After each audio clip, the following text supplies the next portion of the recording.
नाशिकच्या भोंदू अशोक खरातवर 7वा गुन्हाही दाखल. करिअर घडवण्याच्या आमिषानं तरुणीवर अत्याचार केल्याचा आरोप. विरोध केल्यास कुटुंब संपवण्याची दिली होती धमकी.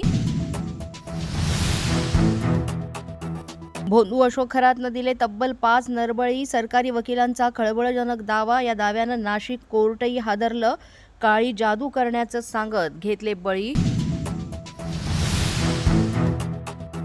स्वतःला कॅप्टन म्हणवणारा अशोक खरात 10वी नापास. अंकशास्त्र तज्ज्ञ असल्याचा दावा, पण गणितातच झाला नापास. भोंदू अशोक खराची धक्कादायक शैक्षणिक माहिती समोर. लोकसभा निवडणुकीत आणखी एक खरात कनेक्शन. निवडणुकीत यशासाठी उमेदवारांना घेतलेली भोंदूबाबांची मदत. SIT कडून राजकीय अँगलची सखोल चौकशी होणार, सूत्रांनी दिली माहिती. अशोक खराची राज्यात आणि परदेशात दौरे करून मौज मजा. तब्बल 13 देशांमध्ये मनमुराद भटकंती केल्याची माहिती. अमेरिका, फ्रान्स, ऑस्ट्रेलियासह अनेक देशांचा त्यानं केलाय दौरा.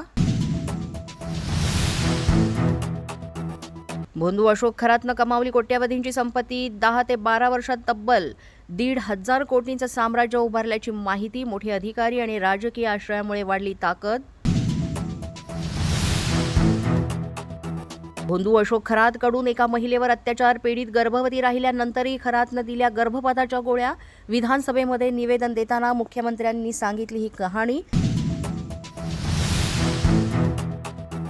लैंगिक शोषणातील आरोपी अशोक खरातला 29 मार्चपर्यंत पोलीस कोठडी. खरातनं 5 नरबळी दिल्याचा पोलिसांना संशय.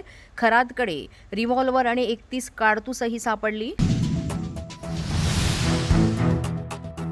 मुख्यमंत्री फडणवीसांकडून उपसभापती नीलम गोऱ्हे विरोधात नाराजी व्यक्त. सभापती स्थानावरून दिलेले निर्देश म्हणजे ब्रह्मवाक्य नाही.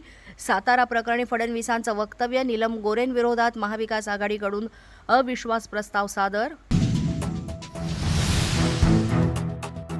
अर्थसंकल्पीय अधिवेशनाचा आजचा शेवटचा दिवस. मुख्यमंत्री दुपारी 3 वाजता अंतिम आठवडा प्रस्ताव सादर करणार. विरोधकांनी केलेल्या आरोपांना काय उत्तर देणार याकडे लक्ष. पोलीस माझा न्यूजच्या बातमीपत्रात आज इतकंच. तुम्हाला आमचं बातमीपत्र कसं वाटतंय याबाबत अवश्य अभिप्राय कळवा. यासाठी पोलीस माझा न्यूजचं YouTube चॅनल सबस्क्राईब करा. तसंच आमचं फेसबुक, इंस्टाग्राम आणि ट्विटर अकाउंट फॉलो करा. अधिक माहितीसाठी आमच्या www.policemazhanews.com या वेबसाईटला भेट द्या. आमचे अधिकृत प्रतिनिधी व्हायचं असेल तर स्क्रीनवर दिलेल्या क्रमांकांवर आजच संपर्क साधा. आजच्या बातमीपत्रात इतकंच. पुन्हा भेटूया पुढील बातमीपत्रात. तोपर्यंत पाहत रहा पोलीस माझा न्यूज.